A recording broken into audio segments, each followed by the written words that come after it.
So today, I guess, or yesterday, Jamari posted a video about Sneako called "He Can't Stop Crying." I've been seeing a lot of the Sneako stuff going on about just like the random whatever it is he's getting into now. I watch Sneako here and there. Like I watch everybody like here and there just to see what they're up to.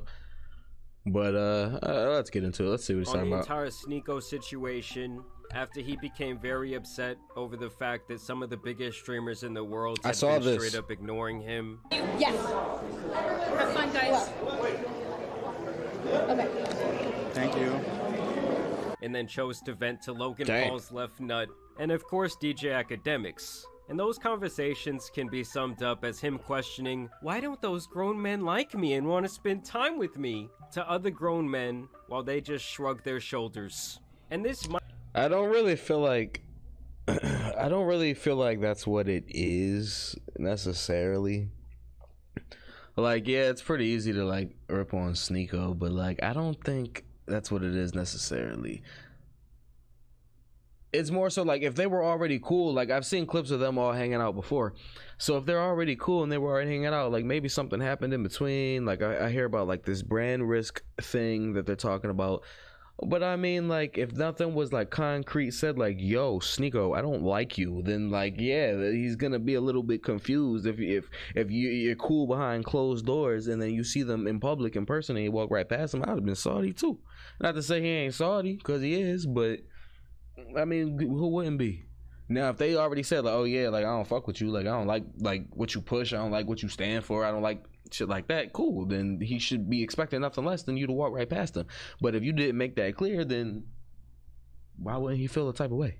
Might be the most reacception thing we've ever had on my channel, as you have Sneako reacting to Agent, reacting to my initial video on this situation, and now here we're Apollo gonna see reacts because I got nothing better to do. On basically why people are not fucking with Sneako. Yo, I'll tell you why I think Nick ignore Sneako. Why? Because Sneako puts people in positions where it's a lose-lose often. Like he'll ask questions that brand-wise, I agree, because he already lost those opportunities for himself. But those people didn't make that decision, and there's probably a lot of people on the line. It's like a lot of people relying on him and shit like that. So I don't want you to ask me no controversial ass question that I have no business in anyway. You feel me? If you're in the business of podcasting, the whole point should be seeking the truth. That's the point of having a microphone and speaking to an audience. Okay, so I wouldn't say I agree with that, but when you look at people like these podcasts, Drink Champs, I wouldn't say $1 million worth of game, but I'd say like some of like these other like Breakfast Club, these normal podcasts, they ask messy questions. They ask questions that they know the person probably doesn't really want to answer, but that other people want the answer to, which is understood. You want to get an exclusive. You want to get the first look at this opinion on this person saying whatever, and that's cool. But I also feel as though asking somebody if they believe if there's only two genders isn't something that everybody wants to hear the answer to. So at that point, it is a lose-lose, because who's winning?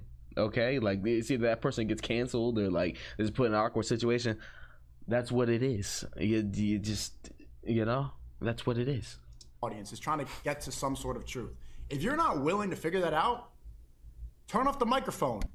That's just such a stupid point of view to have. Like, imagine it's like a Nintendo podcast. Hey guys, I know we would normally talk about Mario and why he saved Peach today, but today I actually want to talk about the geopolitical state of the world. Like, this is a Jaden Smith-ass talking... No, but it's more so like... Because that is a thing, like with Aiden says that shit, bro. Like he says his opinion on that all the time.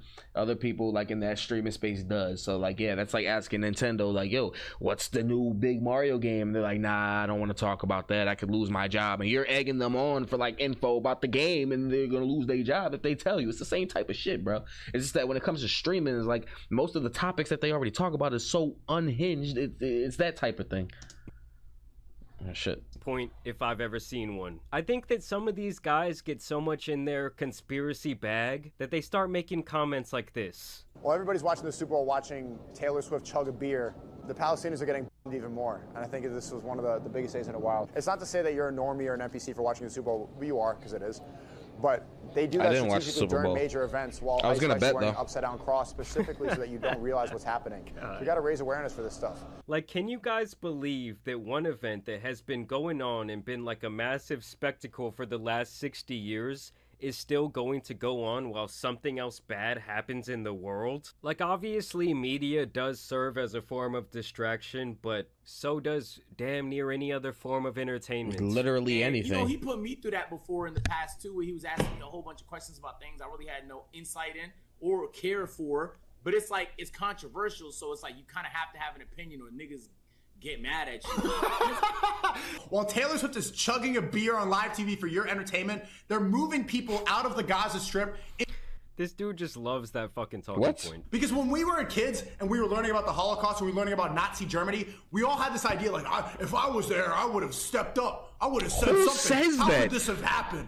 Who said that? I would have. Well, it's happening right now, today. And you're saying nothing. You're doing nothing. And it's just you want funny people to to me step that he up wants against to bring the up Nazis. The tragedy of the Holocaust when it's convenient for him. When over the last couple of years, he has quite literally platformed and been buddy-buddy with people who literally denied the entire thing. And he himself has spoken favorably about the man who caused all the genocide.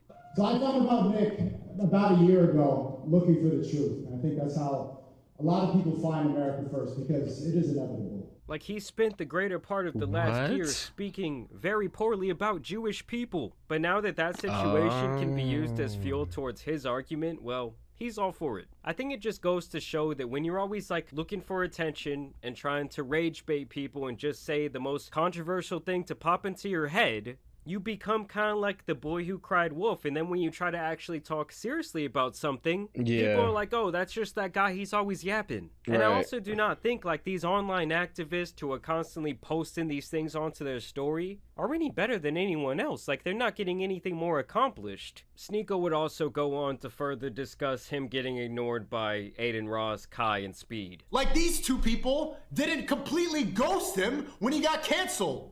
Where were Kai and Speed when you got banned on Twitch for saying there's two genders? They can't say it. They never will. They completely ghosted you, Aiden, because you were brand risky. What happened to the friendship there? Yeah. You know who was there? Kai. When you got accused of when last year, New Year's Eve, when they tried to accuse you of... Yeah, that was crazy. Who was there on stream defending you while everybody else was silent? Well, everybody forgot about that too. I mean, I get what he's saying, but Jesus Christ, does he just come off as almost like the nice guy to me? No. You know, it's like when the girl goes back to her douchebag boyfriend and this nice guy is calling her complaining like, why don't you want to be with me? When he did you dirty, when he slept with that other girl, I was the shoulder for you to cry on all those lonely nights. So why are you back with him? Honestly, I think the people biggest are just like mistake that Sneako made in this situation is expecting loyalty, expecting... Yeah, exactly what I'm saying, bro. Like, people are just like that, bro. You can't, like, expect... Like, so what if you were there for them and they were shoulder... Like, if they didn't ask... And people will say that to the end of them, bro. You give somebody the world, and if they didn't ask for it, you have to hold yourself accountable for that. Like, you must better make sure it was out of the love and you're not expecting nothing back.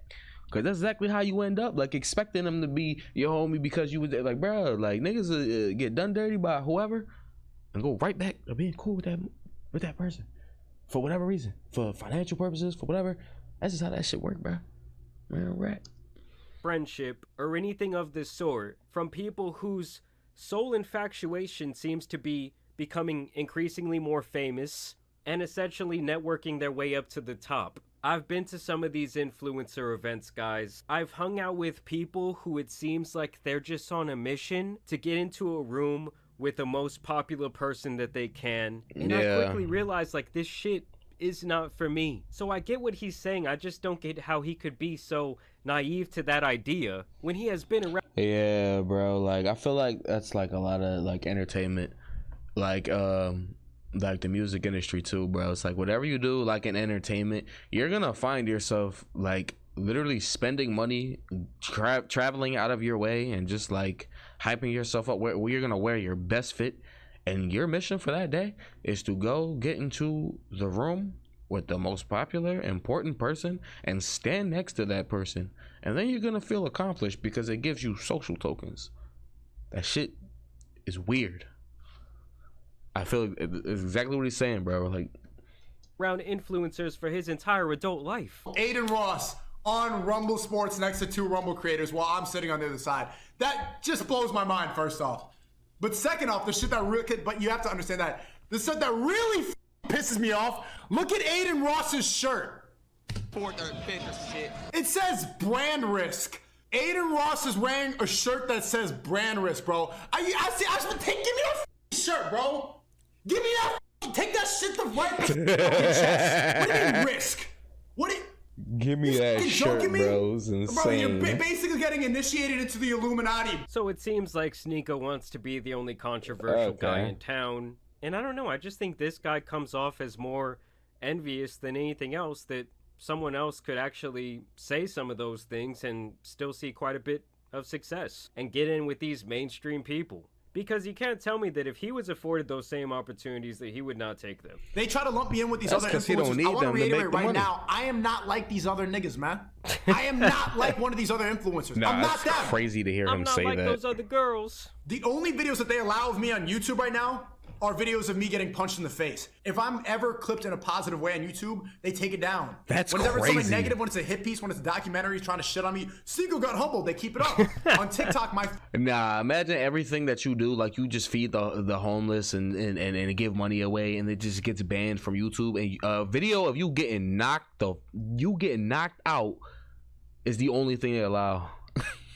I'm sorry, Sneako. I'm sorry, bro. Yeah, that's crazy, right? You need to call me Sneakio on TikTok. Who else streams on Rumble? Nobody. My generation. Who else is doing it? And, I mean, the guy did Andrew pretty Tate. much make his bed, and now he's having to lay in it, and it seems like he doesn't really like it. It goes back to the point I made earlier. When you're trying so hard to go against the grain and be controversial just for the sake of being like the biggest brand risk you can be, because he obviously takes extreme pride in that. What do you mean risk? Yeah. What do you fucking joking me? You can't also be surprised when you face the effects of your actions. Now, I will say I think it's going to be very interesting to see where Sneako's career goes from here. For Sneako, it's like not everyone's going to be your friend, bro, even if you showed them loyalty. And the only other point I'll make is that when it comes to any business, any corporation, entertainment or not, they're always going to value the people who are bringing in the most income for them. So not everything is some conspiracy or some censorship. Sometimes they're just making the smarter business decision. And it's like, do we want to go with the people who have all this influence and they have all these young fans who are going to be consuming media for years to come and spending money on media for years to come? Or do we want to go with the guy who has been saying controversial things just for the sake of it for the last couple of years? When you weigh the business decision, logically one just makes more sense. Either way, y'all let me know what you guys think about this situation. And that's all it really is. If you're making the money, bro, you can literally say like whatever you want, bro. If your fans are still gonna get you paid and you're making all this money to be around these people and do what they do, yeah, of course they're gonna embrace you, because if you're capitalizing, but think about it, think about that, bro. If you're capitalizing and you're making money on your own and nobody wants to fuck with you, that leaves you wide open for a company to say, yo, you're making all this money and nobody wants to get in on that. We're going to do it. And then they're going to start benefiting off of that. Simple. And then once one company does it, then another company does it and they follow up. And that's how it is, bro. Like, it's nothing personal against Sneako. I mean, maybe with YouTube. But other than that, like, nah. It's just solid, though.